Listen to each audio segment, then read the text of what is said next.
Hi, I'm Courtney. I'm a vocal coach. I'm an independent artist. I'm a self-care advocate, and my brand new program, I've been working on it for months behind the scenes, is called Sing for Yourself. And I'm so excited to share about it with you today.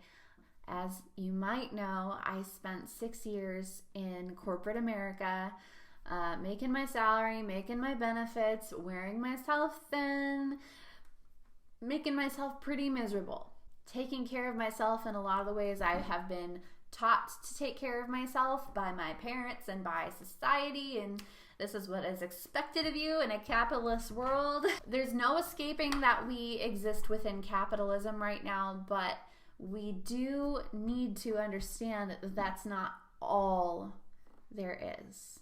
And I'm here to tell you about it today. I used to spend hours in the car every day, on top of even more hours in front of a computer. My job wasn't physically taxing, but somehow it made me more physically exhausted than I had ever been. I couldn't bring myself to do anything that was good for me.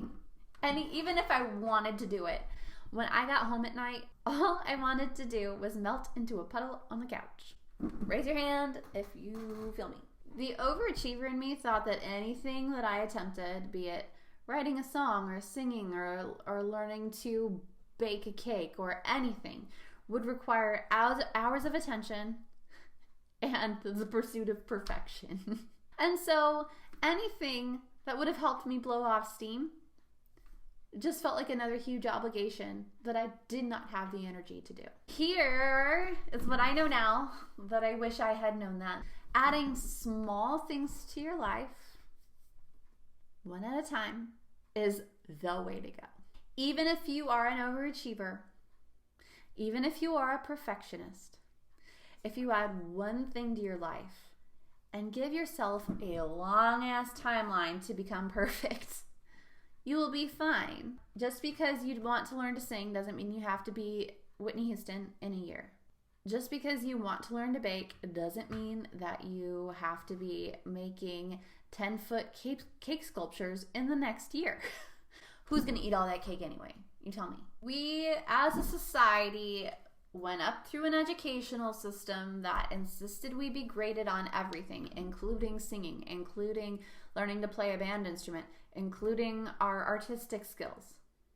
We don't have to be perfect. We don't have to feel like everything we do needs to be graded. Just add something to your life because you like to do it. Because you like to do it. That can be it. I get it if you're goal-oriented, but let yourself have a long time to get there. Number 2, 10 minutes is enough. This goes right into that first one. Sometimes even the good things that make you ridiculously happy are going to wear you out if you sit there and do them for 3 hours because you love them. You're going to do it for 3 hours, and then tomorrow's going to come and you're going to be like, well, I don't have 3 hours. So 10 minutes is enough. Set yourself a timer and make yourself stop. Make yourself stop, because 3 hours might feel good today, but what's going to feel better long term is 10 minutes a day. What's going to feel better long term is seeing progress even if it's slow. That's what's going to feel better long term. Give yourself 10 minutes. Set the timer. When it's done, it's done. Go back to whatever your bad habits are. Everything will balance itself out eventually. 3. Make yourself a habit tracker. It's not about feeling guilty if you don't show up for your habits. It's about teaching yourself what's working. It's about noticing yourself. So habit tracker doesn't have to be fancy. Let me show you mine, if I can find it, because I haven't used it this week. This is last week's. That's how many habits I did last week. Not practicing what I'm preaching this week. But I threw away my previous one because the page was full. But it was full of these little circles. It was full. So the point is not to make yourself feel guilty when your habit tracker looks like this. The point is to go, okay, here, this is true, y'all. I've been feeling more tension in my shoulders. My voice has not been hitting the notes it needs to hit. My My mental exhaustion level has been through the roof, or like through the floor, depending on how you want to look at that. And you know why? Didn't take care of myself this week. I don't have to feel guilty about that. I just have to use that as a tool to know that if I want to feel better this week, I'm going to have to do some of that stuff. I wish I had another one to show you, because really what this usually looks like, I'm just going to fake it right now. I don't do everything every single day. And I don't have a system for which things need to get done when. And the idea is just to make sure that I'm doing something that is good for me every single day. Just something.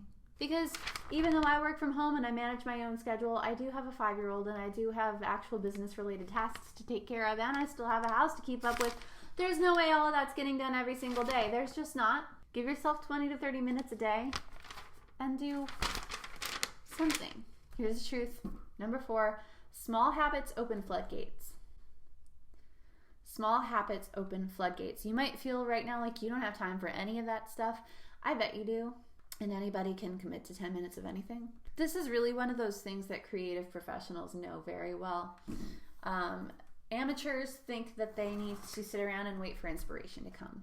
Then, when they start doing something else to make money and it becomes stressful and time consuming and it takes their energy, the inspiration won't come because they're tired. It's true. Like, when you're not bored, there's no room in your brain for that inspiration to come. The only way to invite that inspiration back in is to sit down and do it even when you don't feel like it. To give yourself a regular space to just do it even when it's shit. Like songwriting, man. I didn't write for like 6 years because I was too tired. The inspiration never came. When I sat down and just started writing the shittiest lyrics I'd ever written because it had been so long and I was so rusty, a month later, I was writing songs that I'm now recording. Just need to give it space. It's like opening a floodgate. You are opening the door every time you sit down to put your pen on paper or to open your mouth and sing your scales. That is literally opening a door and inviting whatever is going to come in to come in. It won't come in every day. The muse will be on somebody else's street some days. That's all good. But it won't come unless you invite it. Habits are beautiful. Habits are fun. I like habits. I use them all the time. Of course, all habits are not created equal. I'm not even talking about bad habits here, but some good habits are really good habits. Some will be more transformational than others. And I am super excited to share the next part of the series with you, of the Sing for Yourself series.